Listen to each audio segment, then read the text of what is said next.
what we are going to talk about is how to solve a three-dimensional problem. So they would look like this. 2x minus y plus z equals 4. All right? And then our next equation is x plus 3y minus z equals 11. And then our next equation is 4x plus y minus z equals 14. And so I'm just going to double check this. This is a bad thing to do. If I write down the wrong number, like if I forget a negative sign or a plus sign, or I transpose some of the numbers, these problems take a lot of work, and you want to make sure that you don't make a mistake, because it's not fun to go back and redo the whole problem. Okay, there's literally like 25 steps to solve one of these. It's just adding, multiplying, subtracting, and stuff like that, but if you can avoid it. So I'm going to double check. 2x minus y plus z equals 4. Yep. X plus 3y minus z equals 11. Yep. 4x plus y minus z equals 14. Yes. So now what you want to do is you want to take, and I'm labeling these. So this is like equation 1, right? And then obviously this would be like equation 2. And then this would be equation 3. Now, in order to eliminate, you got to do like a double elimination. So we're going to take equation 1 and equation 2 and eliminate a variable. And then we're going to take equation 2 and equation 3 and eliminate a variable. Now, what I recommend, yes? Is that plus z and minus z? Are those minus? Are those z's or are those twos? They're z's. I said z. Oh, okay. A couple times, actually. And you can see the difference between the two z. And it's in the textbook. But anyways, it's a good question. Now, speaking of the z's, if you notice, all of these had, like, this is a plus z, this is a minus z, this is a minus z. So what I think we could probably do is if I say 2x, I'm going to draw a little dividing line here. If I say 2x minus y plus z equals 4, and then I take the second equation, which is x plus 3y minus z. By the way, this problem's kind of rigged up, right? So what I do is I have equation number 1 and equation number 2, and I'm simply going to add them vertically, because if I do, the z's cancel. Did you notice that? Yep. Okay, cool. So this is kind of rigged up. Eventually, we'll have to do some manipulation to get stuff to cancel. 3, actually, let me change colors on this. Let's do purple. So now I'm going to say 2x plus x is 3x. Minus y plus 3y is a positive 2y. Is equal to 15. Okay? Now I'll just call this equation number 4. Alright? Does that make sense to you guys? So I'm going to take this, and we'll zoom that a little smaller and set that over here to the side. Okay?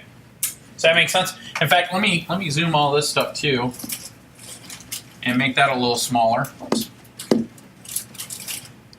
And move that over here to the side to get a little room here. All right, so now what I'm going to do is I'm going to take equation number 1 again, 2x minus y plus z equals 4, and then I'm going to take equation number 3 and do the same.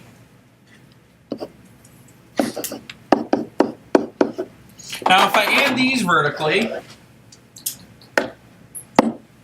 I get 6x, oh, no y. Hey, and no z. And no z. What a coincidence. What a coinky dink. All right. Now we'll call this one. Equation 5. Can you label those equations? Actually, One and I did completely different than the book, but that's okay. So now, hey, we got lucky on that one, didn't we? Wait, did I write that down right? Yeah, I did. So let's just do this. X equals 3. Now this would have been equation number 5. We got lucky on this one. I'm just going to go with it, because if I try to go back the other way, you guys will go, well, I don't understand, Mr. Adams. Okay. So now that I know what x is, hey, can I plug that in up here to find out y? Probably. Probably. And then you can plug in those to figure out z. Y is 3. Yeah. So You're welcome. You can plug it in. yeah, let's plug it in. So I'm going to take equation number 5 and plug it in. So I'm going to say 3 times. Oh wait, let's change color. New equation. This is hard. God's hard. So I'm going to say 3. Ooh, you guys can't see that, can you? No, we're not. All right. Oh, that's 3 times 3, right? So I'm going to plug this in for my x up here, plus 2y equals 15. So I get 9 plus 2y equals 15. I'm going to subtract 9 from both sides. And I get 2y is equal to, what's 15 minus 9? 6. So divide both sides by 2, and I get y equals 3. Okay. good. Okay. All right. So now to kind of recap, what I'm doing is I'm slowly, Whoa. I'm slowly Choice. That just hurts. I'm with this. What is that? 3 in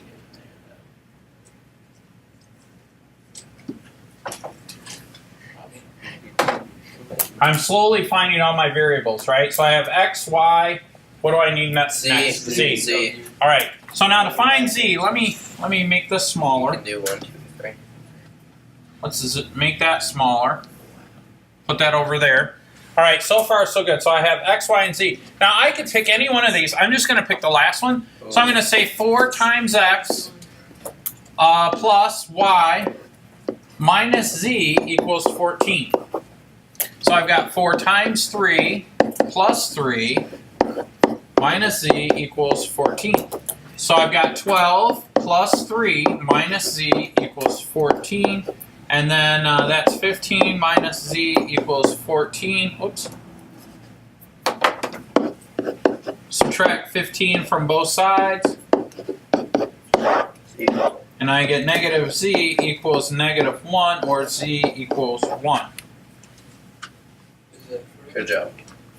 Yeah, that's correct.